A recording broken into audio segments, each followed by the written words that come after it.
Para sa mga mister, makinig po kayo. Alam kong ayaw nyo na mabunganga o nagagalit ang asawa mo. Pero tandaan mo, hindi sila magagalit o mabunganga ng walang dahilan. Kaya't kung nagagalit ang misis mo, ganito. Step back, alamin mo kung anong kinagagalit niya. Magtanong ng maayos at mahinahon. Kung galit siya, sasabayan mo ng galit. Magkakagulo kayo lalo.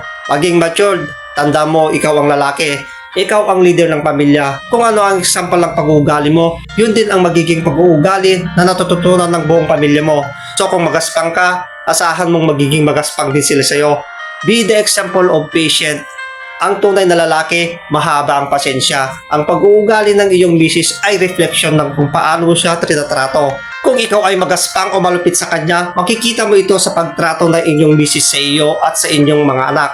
Tandaan, hindi dahil hindi maganda ang inaasal ng iyong asawa ay magiging dahilan muna ito para maghanap ng ibang babae. Kung maghahanap ka ng kabit, ano ang kasiguraduhan mo na hindi ka rin aawayin ng kabit mo pag hindi maayos ang inyong sitwasyon? Ang paghahanap ng babae ay hindi solusyon sa problema sa asawa mo. Magiging problema mo din yan sa kabit mo. So paano? Ano ang gagawin mo? Maghahanap ka na naman ng bago. Sinong niloko mo? Sarili mo, di ba? Ang totoong solusyon, pag mahirap nang ihandle ang iyong asawa, ay alamin mo kung ano ang magpapasaya sa asawa mo. Humingi ka ng tawad sa lahat ng mga bagay na nagawa mo nung nasaktan mo siya.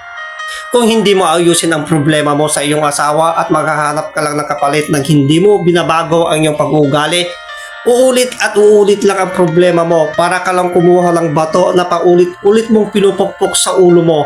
Tandaan, hindi solusyon ang paghahanap ng bago. Ang totoong solusyon ay mag-mature at gawin ang tama para sa pamilya mo. Kung nais mo ng mapayapa at matibay na relasyon sa iyong pamilya, unahin mo ang magkaroon ng malalim na relasyon sa Panginoon dahil siya lang ang nakakatulong sa atin sa lahat ng problema ang kinakaharap natin.